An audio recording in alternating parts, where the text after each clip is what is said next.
Welcome to the Wealth Without Wall Street podcast, your guide to understanding how to get out of the Wall Street rat race and start your own mailbox money lifestyle.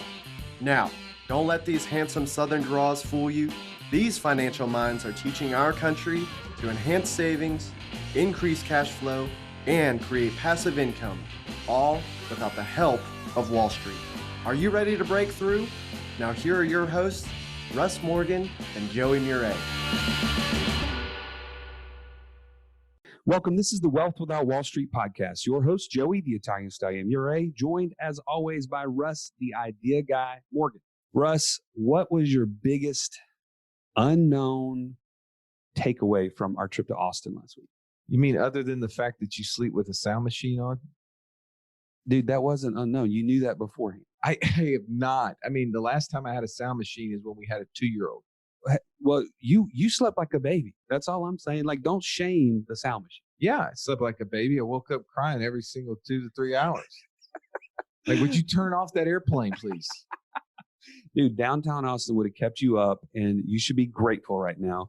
You didn't hear me shaming you on the plane as you were sleeping like a lawnmower next to the window.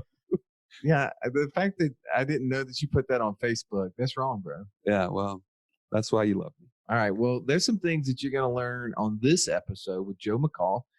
Joe McCall has a podcast, Real Estate Mastery Podcast, but he's going to be sharing a niche that he got into that really, I think, may help answer some questions that we've gotten lately, Joey, which is, how can I get into the passive income game, but I don't necessarily have tons of money to do it? Yeah, let's say you have more time and you're trying to figure out a niche way to get into the real estate game. I think with Joe McCall's expertise, understanding wholesale lease options, you may walk away with a niche idea that says, man, I could go take this to an established real estate entrepreneur, business owner, and say, man, I may be able to do something to help you with these leads that you don't think have an option. That's a huge benefit from this episode. Oh, I love that. I love the fact that he says you can own nothing but control everything through this concept. Absolutely. And it's just another way I'm fascinated through real estate, how we can create passive income. If this is the path you want to go down, maybe this is an area that you can say, hey, this is a niche. Joe had a background in engineering before he did this. Joe's flipped over 100 houses personally. He coaches people on how to flip houses, but also how to use the wholesale lease options. So if you haven't already heard us on his podcast, by the way, he had us on there. Here's a chance to be connected with Joe McCall. Let's jump into our interview with him. If you've been listening to our podcast, you're like, man, I love what you guys are talking about. I want to build passive income through one of these 5 pillars that you're talking about. But how do I do it? Stallion, tell him. It is so easy. It's so easy that we created the longest URL possible. So you may want to write this down. freecall.wealthwithoutwallstreet.com. Go to freecall.wealthwithoutwallstreet.com and you can set up your call with one of us. We're excited to talk to you. Welcome into the show. We have Joe McCall with us today, the master or the Real Estate Investing Mastery podcast, and so many other things we could mention. Welcome, Joe. Hey, thanks, guys. How are you? Man, we're awesome, man. I am so excited to hear about how I can do wholesaling lease options. And I don't even know what I just said there, Stallion. I'm about to say, I think there's a lot of people like, wait a minute, what did he just say? Yeah, those are some fancy words for somebody from Montgomery, Alabama. But today, Joe, that's not where the story starts. And so I want to go back to 2008, which is where almost all our stories start. It's amazing that 2008. And it's so funny to me, though, before I get there, Joe, I don't think I've made this point. But there's so many people right now that are listening to this story, and they are just like so excited where the market is, and man, everything's great, and I can't be doing any better. Rainbows and unicorns. And either they didn't go through 2008 in a shape or form where they were in a investing role because they were still too young, maybe they were in high school or college, or they've forgotten it because they got dementia or something like that. Probably I shouldn't say that, but they've gotten to a point where they've forgotten how bad it was. So, Joe, take me to 2008 in that time frame. What was going on in your life? Because there were some things that changed the way you look at real estate in life as a whole, right? Well, let me go back a little bit further than that, though. It was about 2006. I got the real estate bug, right? Yep. Read Rich Dad, Poor Dad, and knew I wanted to be a real estate investor. I just fell in love with business, with being a business owner. And I knew real estate was going to be the easiest way to do that. So I really started studying. I became a professional student, right? Like I bought tons and tons of courses, started going to lots of boot camps and seminars and events, and paid a ton of money for coaching. But it really took me about 2 or 3 years before I actually started doing deals. But when I started doing deals, though, this is when like you could fog a mirror and you can get a loan. So it was really easy to buy properties. And so I remember so clearly looking at the charts of home prices over the last 100 years. And it was a steady chart that always went up. It never went down. And so I became a speculator, right? I started buying properties at very low margins, like at maybe 90 cents on the dollar, 95 cents on the dollar with bank loans, because I had good credit and I had the money to put down. And I was basing my profits calculations on future appreciation. So I buy it today for 90 cents on the dollar. I can sell it in 2 or 3 years for 120 cents on the dollar, So then I thought I got to start buying deals. And I started buying a lot of properties based on future appreciation and with very little cash flow because I'm getting bank financing on them, right? And so then I started, I was okay with just $100 or $200 a month in cash flow because my profit was coming from the appreciation. And I was doing, at the time, I was buying the houses and selling them on lease options. So I was trying to get people into the house and selling it to them in 1 or 2 years as a lease option later on down the road. Like a rent to own. Yes, like a rent to own. Okay. Then I got to a point, even back then, where the bank said, hey, we're not going to loan you any more money because you already have 8 or 10 properties. And so I started getting private money to buy houses. I started taking over subject houses, like buying them subject to, where I was taking over the existing mortgages, started doing owner financing. So I started getting more creative. And I started, at the time when the market crashed, I had 15, 16 homes. Most of them were with seller financing or subject twos. And all of a sudden, my tenant buyers couldn't get a mortgage. They couldn't buy the house. The private investors that I had were starting to get nervous because the market was crashing, and they're like, okay, we want our money back now. And then the sellers that I had taken over these mortgages subject to, even though I had 2 or 3 more years left in my contract, were telling me, hey, when am I going to get my money? When are you going to sell this? When are you going to buy this house so I can, get my money or I can get another mortgage, So, and then I started getting vacancies. And because I didn't have good cash flow, I didn't have enough reserves. I was making every mistake possible. I was just ignoring the fundamentals. I thought the fundamentals didn't apply to us back then because values of the houses always went up. And so now I started getting vacancies because tenants were leaving. And I became more and more desperate to get somebody in the house because I had to make that mortgage payment. And so I started my pre-screening became really lax on my properties. Just started taking anybody that had enough money so I could pay, from a deposit or a rent option deposit money or security deposit where I could pay next month's mortgage payment, right? So I started taking bad tenants in. And then, it became like this vicious cycle of getting a bad tenant in and then 3 months later trying to evict them and then putting a bunch of money back into the house to fix it up and clean it up and release it and stuff. So because I had all these subject to mortgages where I'm paying the seller's mortgage, like the title is in my name, but the mortgage is still in their name, right? And so if I'm late on their mortgage payment, then that's going to give them a 30-day late on their credit, which is going to, that doesn't go away right away. So, and I had private investors that were wanting money. So I started becoming late on my own personal investment properties and the bank loans that I had and in my own personal residence that we had. So I started losing houses to foreclosure. I had to do a short sale on my house. There was a phrase I heard at the time, you can't eat equities, right?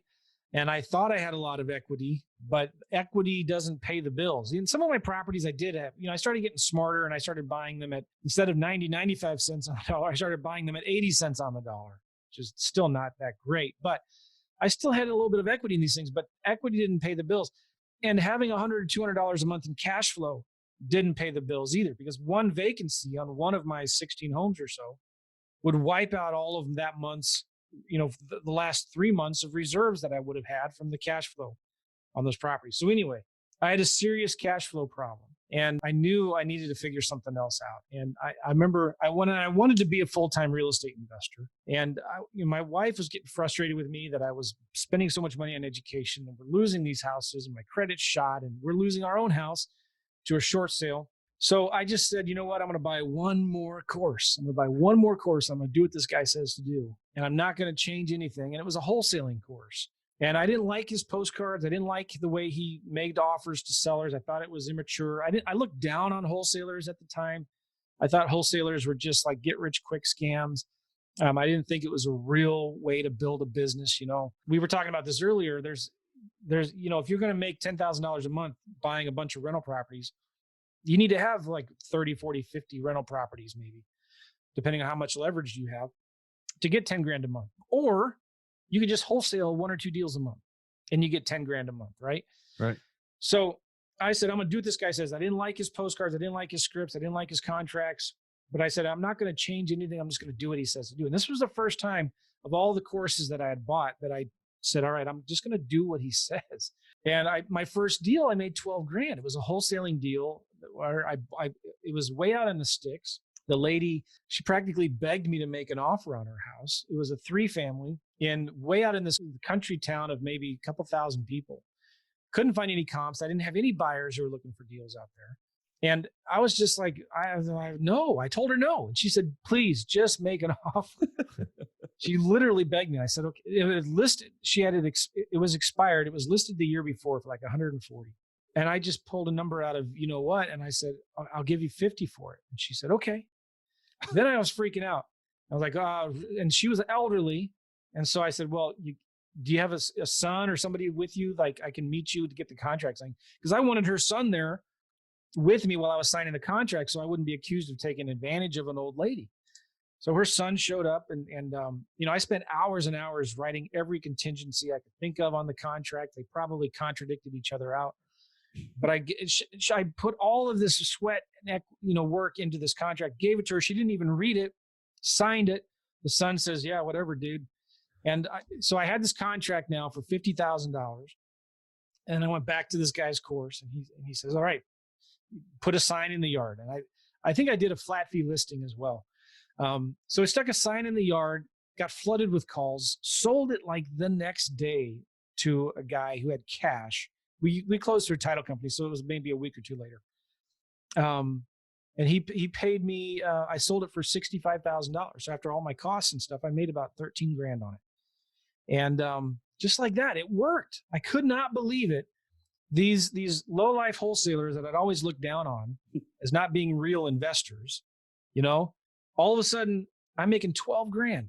Like how many houses would I have had to have making a couple $100 a month in cash flow to make 12 grand?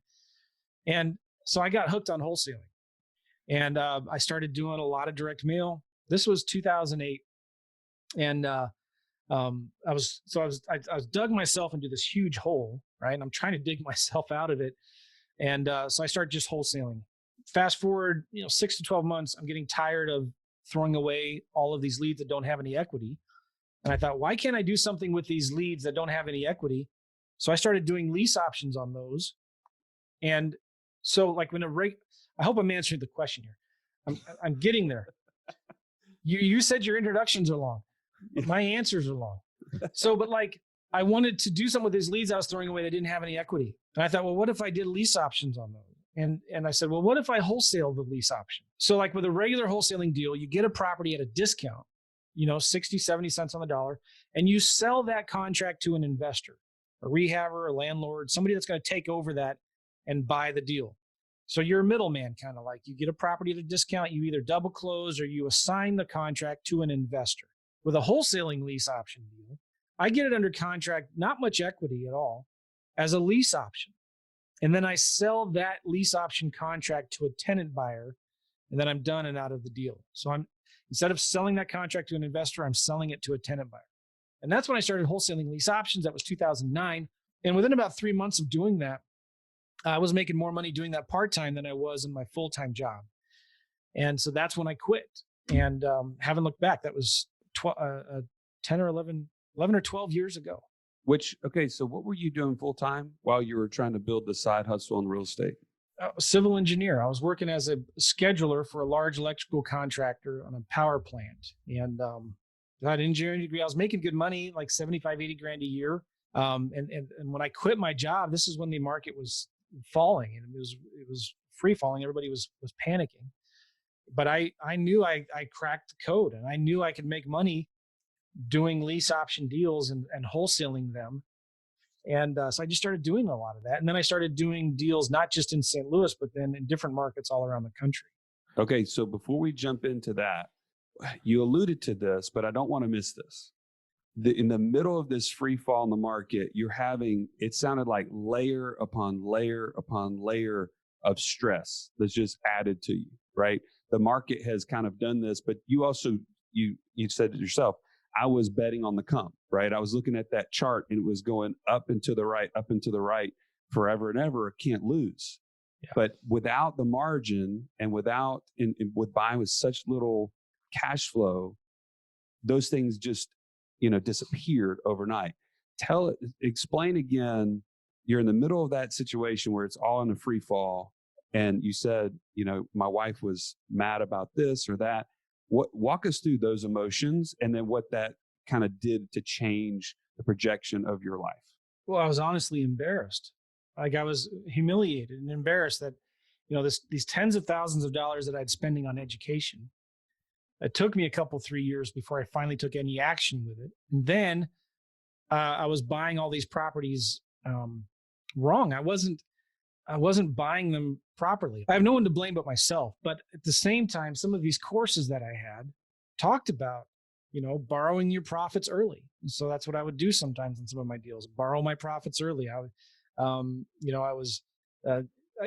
to get into the debate of good debt versus bad debt, but I thought all debt was good, right? And the debt at all costs. I interviewed somebody on my podcast once who said, refi till you die. That's his philosophy. And I thought that is a huge mistake. I mean, that you cannot do that and not pay for it somehow at the end, right? Somebody's going to pay for it. But so I thought all debt was bad. I became over leveraged on all my properties.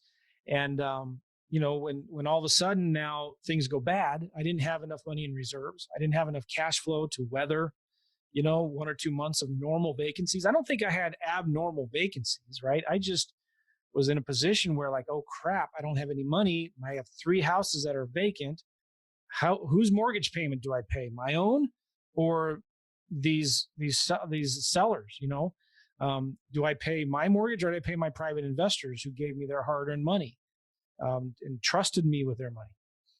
And so I realized, like, there's something to be said about holding long-term assets that produce cash flow, right? But if you can't find a way to make quick amounts of cash, you're going to really struggle in this business, I think. And your quick turns of cash may come from a fix and flip, or something. But I think every investor needs to learn how to get a property, find a good deal at a discount or with good terms, right? And then be able to flip that to another investor for a quick infusion of $5,000 to $10,000 in cash. I mean, it's not that hard. So I started thinking, I remember, like, if I just did one of those a month, that would pay for all of my expenses and my utilities, my bills and everything, right? And if I find other deals, then I could just keep those. Like, I can hold them. But so I started, the first deal I did every month would just be a wholesale deal. So that I could make the cash to pay my bills. And then anything that came after that, I could choose to whether to keep it as a cash flowing rental or do what with it. Does that make sense? Yeah. Yeah. Well, I think feelings and emotions, it was very, very difficult for me because I felt like a failure. I promised my wife that we would be millionaires. We'd be making tons of money in real estate. And it was not that easy. Well, kudos to you, though, that you had done the homework initially. You took action on that. And then, I mean, there's not been very many people that has just been a wild success from the very beginning. I mean, like, We're so open on the show. Our listeners know how big of failures we have been in our past. It's been and continue to make mistakes constantly, right? But it's those experiences that make us wiser in the next opportunity, right? Don't make the same mistake twice, right? I mean, but don't be afraid to make a mistake, because the people who are making the mistakes are the ones who are figuring out where success leads to. So let's go into wholesaling lease options, because that's something that is not a term that's widely understood. And we need to try to figure this out, because this is something that you've created as a niche and have been very successful in. So let's take me through, as you're explaining it to my 14-year-old, what that is and how that's beneficial. Well, when you're doing a lot of marketing, you're going to find sellers that maybe aren't that motivated yet, maybe don't have that much equity in their property. They want to sell their house, but they can't. And they don't want to list it with a realtor, but they don't want to be a long distance landlord either. Maybe they had lost a job, they have a job transfer, a divorce. It's a nice house, right? And that's the other thing. I got tired of wholesaling crappy houses in really bad neighborhoods where most of the investors were wanting to buy. I wanted to find a way to wholesale nice houses in nice neighborhoods. And so again, I was throwing away all these leads. I was doing all this marketing and throwing away leads that didn't have any equity, that were nice homes, that the seller was motivated. And so I thought, I know they would do a lease option. I don't want to stay in the middle of the deal, because at the time, like I remember too, I was saying, I don't want to own another deed in my life. I don't want to own nothing. And I heard somebody, I think it was Rockefeller, said the secret to wealth is to own nothing and control everything. And I thought, lease options allow you to do that. Lease options allow you to control really valuable real estate without owning it. So if the market goes bad, or if I want to get out of a deal, if the deal goes bad, it's easier for me to get out of it. It's not going to affect my credit in any way. I don't have to go and get a loan. I don't have to use the banks. I don't have to use private money. So now with these sellers that didn't have much equity but were motivated, I would say, listen, I don't think I can get you that price, but what if me or one of my tenant buyers could pay you every month, pay you some rent, take care of the property, take care of the maintenance and repairs. You don't have to worry about vacancies anymore. And then buy it in a couple years at a higher price, at that price that you want. What would you want to do then? That's what I started asking sellers that. What if I could get you that price? Would you be willing to lease it to me for a year or two first? And like, yeah, sure. Why not? They didn't have any other choices. Obviously, they would love to sell the house. And I always would suggest to the seller, you should probably just list it with a realtor. Have you thought of that? Yeah, we've thought of that, but we'd have to clean it up. We'd have to pay the agent commissions, and like, it'd be too much work, and I don't want to have to mess with that. Well, if I want to make an offer to buy your house at cash, it's going to be at like this ridiculous low number, right? But, I don't know if this will work for you. I don't know if it'll work for me even, but what if I could get you that price that you want?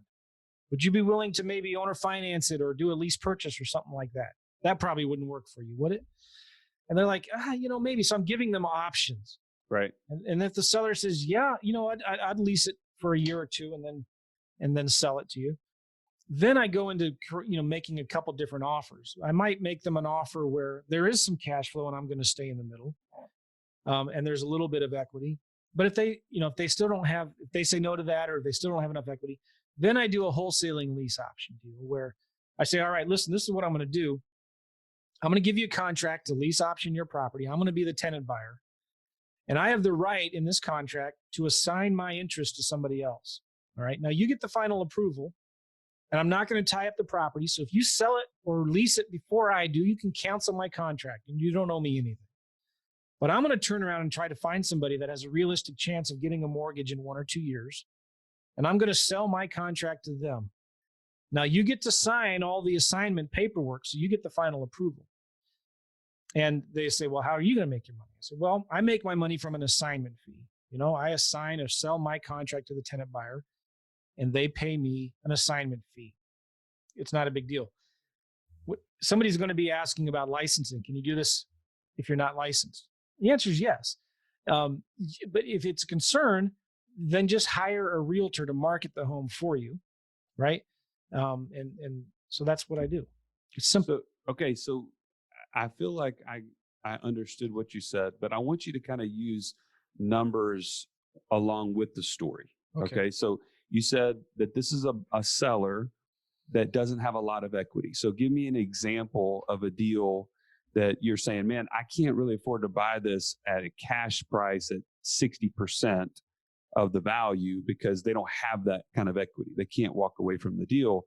So walk us through, like, I mean, maybe you have a recent one that you could just explain what you mean, like, and walk us through that. I got a couple of them. One lady was I found this out later. She was advertising her house for rent on Zillow, and this was in Kansas City, at Lee Summit.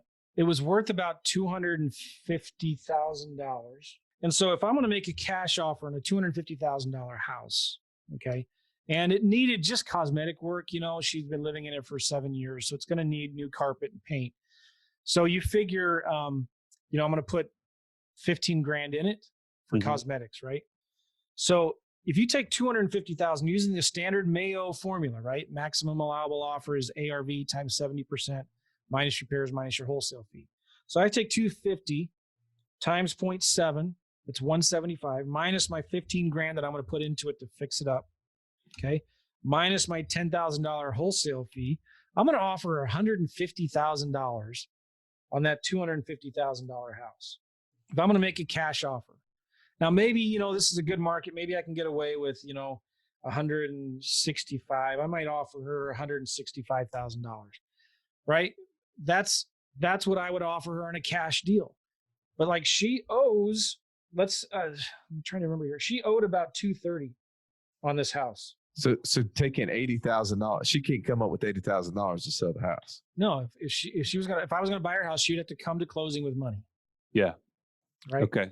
So it's worth about $250 fixed up. She owes about $230, and she's thinking, if I sell it for $250, right, I'm gonna have to put 10 grand in it to, clean it up and make it look nice. Then I'm gonna have to pay realtors commissions, right? And then I'm going to have to clean the house out and take out, realtors, they're just, when they come in to a house, they say, you got to remove all your personal pictures. You got to clean out your closets, and it's got to be ready 24/7. Whenever we show it, you got to be ready to move out in a minute so we can get in there so she's thinking, you know what, I'm going to have, round numbers about 10%. It's not just 6% commissions that she's going to have to pay. She's going to be about 10 to 12, 15% she's actually going to have to pay when it comes to realtor commissions, closing costs, fixing the house up, carrying costs while she's trying to sell it. She's going to have to put some money into it. A lot of times a buyer comes in with an inspector and the inspector says, you got to fix these 500 things, before we actually sell it. The buyer's bank may say, see, we're not going to lend you the money on it or whatever. So at the end of the day, like if you looked at the numbers, you take 250 times, let's just say 0.9, she's really going to walk away with she's going to be able to net $225,000, but she owes $230. So even after listing with a realtor, if she gets a full price offer, she's going to have to come up with $5 grand out of her pocket to sell the house. All right. Do you see what I'm saying? Yeah. I'm now talking to her and I say, you owe $230. And I also asked her what her mortgage payment was. And this house, I think, would rent for $1,900 a month. Okay. And her payments were about let's just say they're $1,800 a month. So there's about $100 difference in the cash flow. This is not going to be a deal I want to stay in the middle of. When I stay in the middle of a lease option deal, that's a sandwich lease option deal, right? But you need to have some equity and some cash flow in that. Now, who provides the bread and the meat and the cheese for the sandwich, though? So that's a good question. I like Is that to put the renter or the seller? I'm the meat in the middle. Okay.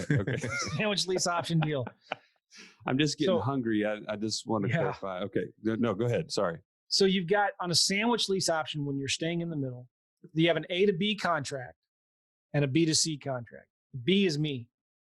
So the A to B contract is my agreement with the seller to lease option their property. On this house, I might offer her $220,000 and $1,500 a month in rent.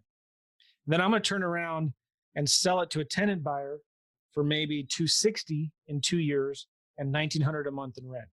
So my profit comes from the cash flow and a difference of about 40 grand on the back end, what I sell it for and what I buy it for.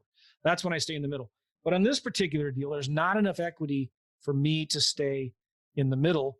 So I'm going to do a wholesaling lease option deal. I'm going to tell the seller, all right, listen, I'll give you a contract because it needs about 10 grand in work. All right. So I'll give you a lease option contract for $240,000, $1,900 a month, no, $1,800 a month in rent, because that's what her mortgage payment is. For 2 years, I'm going to, a contract to be valid has to have consideration. I'm going to put $100 down on this. So again, the house is worth $250. I'm going to say, I'll lease option it from you for $240, $1,800 a month in rent for 2 years, and I'll put $100 down. Then I'm going to turn around and I'm going to advertise. Now I'm a tenant buyer in that transaction. And I have the right to sublease it out and the right to assign that contract to somebody else. Now, by the way, I am a licensed realtor, but I don't do these deals as a realtor with listing agreement. I do them as an investor. But if somebody wants to do this, I'd recommend hiring a realtor to market this for you, or do a flat fee listing or something like that. So I'm going to turn around and advertise it as a lease option for $250,000, $1,800 a month in rent, 2 years. I'm writing this down so I can remember. And $10,000 down. Okay. $10,000 down. Now, that assignment fee of $10,000 goes to me, goes to Hip Pocket National Bank. Into the meat. No, there is no meat. Oh, yeah. You're not the meat this time. I'm sorry. I'm still thinking about a sandwich. Sorry. By the way, what's your favorite sandwich shop? Jersey Mike's. Do you have Jimmy John's down there? We do. In Alabama? We do. Right down the street, actually. They're super fast. Freaky fast, they say. Joe, if you start talking to Joey about food, we're going to be derailed. There's going to be no real estate talk. This guy eats I'm sorry. As fast as he talks. It's a spiritual gift. No, actually, that would be bad. That'd be slow. So you get the assignment fee. I get the assignment. I sell that contract for 10 grand. Now, I work with a mortgage broker and a credit repair company and a tenant screening company. So somebody looks at the house. They love it. It's a good neighborhood, good school districts, and we're selling it as is. We don't need to go in and put any work into it. But when I get their application, I make sure I work with a mortgage broker who can look at their credit and tell me, yeah, they have a realistic chance of getting a mortgage in 1 or 2 years if they do this and this and this, right? I don't want anybody that, has a $200,000 judgment, unpaid child support or alimony, or has unpaid cell phone bills from the last couple months. So they have good reasons for bad credit. A lot of times they're self-employed. They're self-employed and they've taken too many write-offs, and they need to have 2 years of tax returns that show a good enough debt to income ratio for them to get a mortgage. So they just need a little bit of time. Right. And so there's good people with bad credit, and it's just a temporary thing. So I only put somebody in that house who has a realistic chance of getting a mortgage in 1 to 2 years. And I use a mortgage broker that tells me yes or no, whether they do or not. And, at that point, then I do some new paperwork. There's some new paperwork that I do between me and the seller. And then I assign that contract to the tenant buyer, the seller, the tenant buyer, and me. We all sign that assignment agreement. So everybody knows how much I'm making. And then the tenant buyer it's a contract between the seller and the tenant buyer, and I'm out of the deal. So why would a seller want to do that? Number one, they get to sell their house for a higher price than they would have otherwise, right? They're selling it they're renting it to somebody who wants to buy it. That tenant buyer put down 10 grand. The chances of them walking away are slim to none. I mean, they could, but they have more of a homeowner mentality. Mm-hmm. So they're going to take better care of the house because they want to buy it someday, right? And the seller then doesn't have to worry as much about the typical landlord headaches. The tenant buyer is also going to be taking of the daily regular maintenance and repairs, all right? So we have in our contract that anything under $500, the tenant is responsible for. Anything over that, the seller is responsible for. So you're not going to get any more calls of leaky toilets and faucets. And these are nicer homes, so there's not as much maintenance that's needed. Why would the tenant buyer? What's the big deal? Why is this an advantage to them? Well, they get to lock in a good price. I'm selling them a house that's worth $250 today. They have 2 years to buy it for what it's worth today, right? They get time to repair their credit. They get to lock in a good price. They get to try a house out before they buy it. Let's say in 2 years, the market tanks and falls and it loses $100,000 in value. Well, guess what? They could walk away, can't they? At the end of their option in 2 years, they can say, you know what? We'll forfeit our 10 grand that we put down up front, but we're not going to buy it because values have fallen dramatically. And, we're going to do this again or buy another house or do it again somewhere else. So it gives them time to rebuild their credit. And it's just a good win-win round all the way around. And I make the money from being in the middle with that assignment fee. No, that's good. I mean, Joey, we keep hearing different ways to do real estate. When people hear real estate, they think, oh, it's just to buy a house, turn around and rent it. That's what real estate's about. Yeah. But we continue to hear different ways to do it. This is just another strategy. I would say strategery. It's strategery. It is strategery. So tell me this. This is something that you're able to do on a scale level, right? You could do one of these transactions, learn how it all works, and then start to scale it. So is that not how you've been able to build your business since the 2011 timeframe? Yeah, well, I still do a lot of deals too. Like we wholesale, we do land flips, and we do lease options. So I go through phases where I do more of one or the other. I'm a marketer first, right? I'm not a real estate investor. I'm not a lease option investor. I'm a marketer. We're not in the real estate business. We're in the marketing business. So my job is to find motivated sellers. And then I just find out what's your situation? What would you like to see happen? How quickly would you need to make that happen? So I always approach a seller with like, how can I help you? And sometimes it's the best thing to do is to sell it with a realtor. This particular lady, she had a VA loan on the house, right? And I said, if you talk to a mortgage broker about this, because she wanted to downsize. I said, you want to talk to a mortgage broker because if you lease this property to me, lease option it to me, you're not going to be able to get another VA loan until you sell that property. And she said, oh my gosh, thank you for telling me that. I didn't know that. So she was thinking she could lease option the property to me and then go out and get another VA loan. Well, you can't. You can only have one VA loan at a time. And so probably killed the deal, but I'd rather her find out now than after I've done all this work and I get somebody in the house and then, oh, wait a minute, this isn't going to work. So I'm looking for motivated sellers. And so if they have equity, I'm going to make them a cash offer. I might make them an owner financing offer. If they don't have much equity, I might make a lease option offer.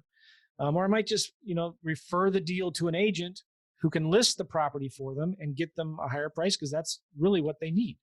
Joe, are you constantly marketing to find people that are in that kind of bad credit scenario who are looking to buy a house, but really looking to do a lease purchase? Are you constantly marketing to that world so that you have a big, huge group of people that you can go back and say, okay, I have a house? No, because when I find the house, they're easy to find. Okay. Those kinds of buyers. When you say they're easy to find, where do I find that person? Facebook Marketplace, Craigslist, Zillow, Bandit signs. So it's just a matter of putting it out there. You're going to attract that kind of person wherever you put that. Oh, so just, I want to make sure we talked about strategy. There are so many different strategies. I'm assuming this is correct, but I want you to correct me if I'm wrong. This is a strategy for somebody that doesn't have a ton of capital, but who can really get after it and just be a connector and a problem solver. Is that right? Exactly. So as we're thinking about our community and we have experts in all these different fields in terms of real estate, this is one that we could file away and say, man, if I'm really on that front end and I need to build capital, this is a way I could do that. Yeah, without a doubt. I think wholesaling is the fundamental strategy that everybody should learn in real estate investing. I really do believe, not just lease options. It's wholesaling. Wholesaling is kind of the big umbrella. And under that, you can do lease options. You can do just regular cash. But, it's becoming a marketer that knows how to find the leads, how to negotiate deals where the seller wins, you win, everybody wins, right? You're not taking advantage of anybody. And you're like our friend Tom Kroll talks about. we're giving the sellers in exchange for speed and convenience. We're getting our price. We're getting our price in terms of, so it's presenting the sellers. It's kind of hard to explain. Like what I think about this, I use this analogy a lot. Like, why would somebody who spent $5,000 on a treadmill 3-4 years later be selling it at a garage sale for $100? They're just sick of that thing. They want to get rid of it, right? And so you're not taking advantage of them by offering them $100 for that treadmill. They just, every time they look at it, it reminds them of how fat they are, and their wife gets mad at them. It's just become something that they collect laundry, dirty. I was going to say, where are they going to put the laundry though if they get rid of that thing? I don't know. So anyway, that's what we do, right? So we're problem solvers. We offer solutions. Hey, you want to get rid of that treadmill? I'll buy it from you, you know? And then we turn around and clean it up, do something with it, and sell it for a nice profit. Well, and that's where money is made, is in inefficient areas. It's where people need somebody like yourself to come in and solve the problem. And I love the fact that that you're listening to this podcast right now and you're trying to figure out maybe what is the problem that you're great at solving. And whether it's wholesaling in the real estate world, whether it's doing the lease purchase option, it's just amazing to hear these sort of ideas. So Joe, our listener wants to find out more about you. Where can they do that? A couple areas. My podcast, Real Estate Investing Mastery, is my podcast. We do about 3 episodes a week. Been doing it since 2011. And I interview a lot of people. I also teach a lot on there. So Real Estate Investing Mastery. And I got some books. You can't buy them on Amazon. But if you want, I can talk about some of my books. Yeah, please. Wholesaling Lease Options. Right here. That's interesting. Yeah. You can get it for free. Just pay shipping and handling at WLObook.com. WLObook.com. And I spent hours and hours, months and months, writing this book. And I was so disappointed when I got it from the printer because it was only a 1/4 of an inch thick. But it's like really good. I don't have much white, fluffy space in here. It's a good, solid book that talks about this whole strategy. And, it's like $5-6 to pay for the shipping, and I'll send this to you. And I get a lot of really good feedback from this, but people can get this at WLObook.com. It's free, just pay shipping and handling. And it teaches you kind of how this strategy works, what I say to sellers, how I make the offers, how I try to create it as a win-win-win for everybody involved. And, the questions to ask sellers, the how I make my offers, the proposal that I put together and how I send it to them. It's all in there. So those are the 2 best ways to reach me. And Joe, are you willing, as we go through the community kind of Q&A next week, are you willing for us to go through some of those examples in your book? Yeah. All right. Perfect. That's awesome. Yeah. So guys, if you are not a part of the community, this is another great example of a strategy you need to understand. And you need to learn from the experts. So join us at community.wealthwithoutwallstreet.com today so you can be in line to ask Joe your burning questions that obviously Russ and I probably left out, but that's okay. So we can't wait to see you in there. Joe, you've added a ton of value. Thank you for walking us through that deal and just the strategy as a whole. I am smarter as a result of being on this podcast today. Thank you, Russ. Thank you, Joey. Appreciate it. Man, have a great time. Thank you so much. And thank you for listening to the podcast today. See you on the next episode. Dad, do you have to go to work today?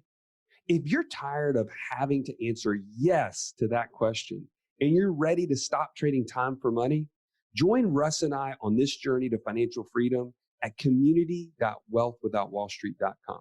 This is the place where you can take control. You can pick your own path and get there faster. Go to community.wealthwithoutwallstreet.com.